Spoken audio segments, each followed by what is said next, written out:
Hey guys, so I have some super exciting news for you. A week or two ago, something amazing happened on our homestead that I have been waiting for since we purchased this property. And it all has to do with this. Now, this is a piece of quartz, and I'm gonna tell you all about what happened here, but first I'm gonna give you a little bit of backstory. So when Nate and I were first married, we lived in Las Vegas. In fact, that's where we met and got married very quickly. And then we moved to Phoenix, Arizona.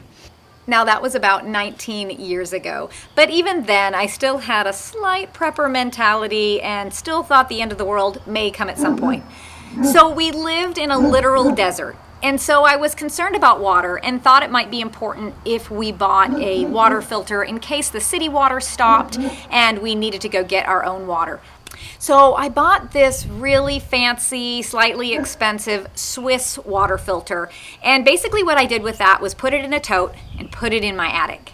I also bought some water bottles with some charcoal filters in the bottom in case we needed to find a local stream or something, which really didn't even exist in Phoenix, but at the time it sounded like a good idea. So life went on, those things sort of stayed in a tote in our attic, and eventually, years and years later, we moved to South Carolina. And in 2020, when the world began to go crazy, the whole idea of water and water filtration came to my mind again. So we were actually on a well there, but if the power went out, we didn't have any access to that water. We did have a creek flowing in the backyard, and so I went online and started looking, and I bought a Berkey water filter, and I bought the one that is for small communities. So if, for instance, you're going to Africa, there's not a lot of clean water there, and you're trying to supply water for a large community of people, this is the one that you would want to have on hand.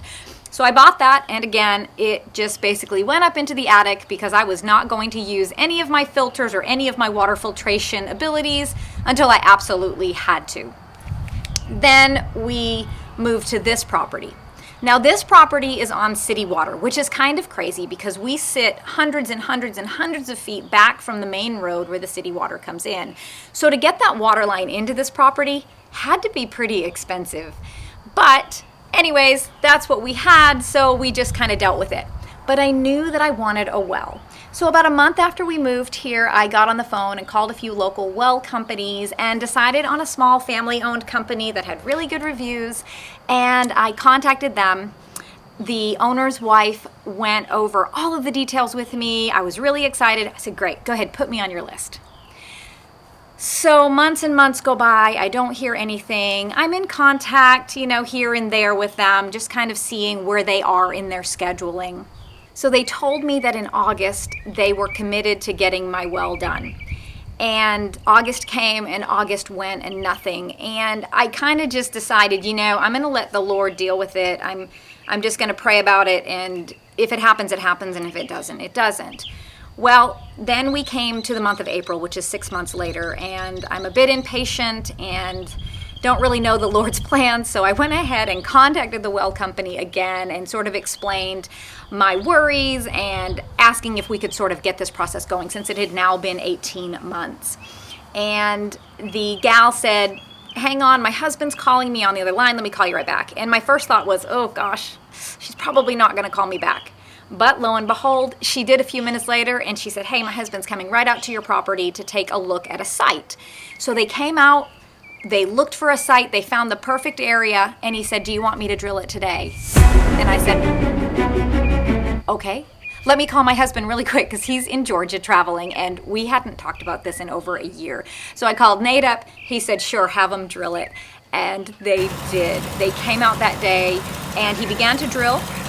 He did let me know that, hey, the well quote is only good for up to 200 feet, and in this particular area, they typically drill around 350 to 400 feet. So at 200 feet drilling, they still had not hit anything. His wife had called me on the phone and, let me know that she was going to take one of the guys home and that if they did hit water, that she'd come back. Well, 15 minutes later, I get a knock at my front door and they said, come look at this. And I thought, oh no, what's happened? They said, no, it's good news. When they hit water, they hit it 243 feet and 46 gallons per minute. it was like a river of water flowing out of this thing, and it was just so amazing. And it reminded me of Isaiah 43, when the Lord said, "Behold, I will do a new thing. I will make a road in the wilderness and rivers in the desert."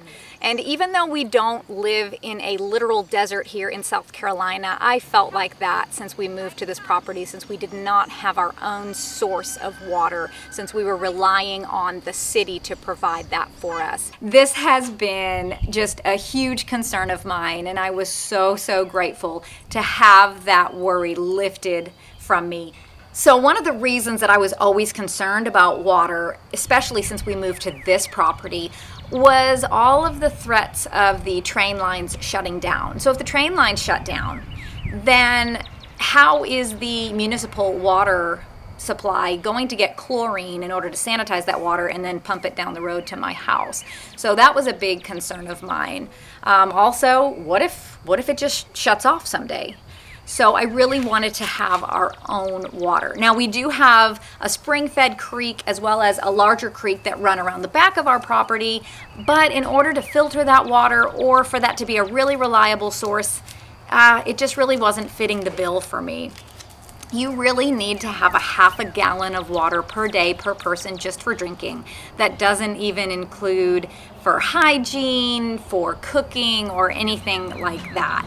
And also, you can only live for 3 days without water.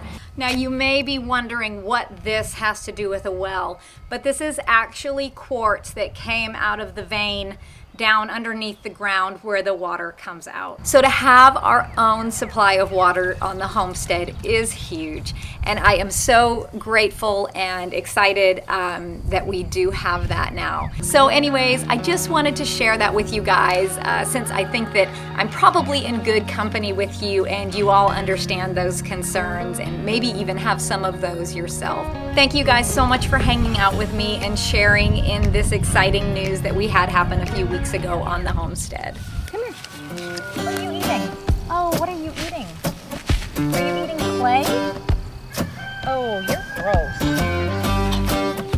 Yuck. Come on, let's go get cleaned up. Come on.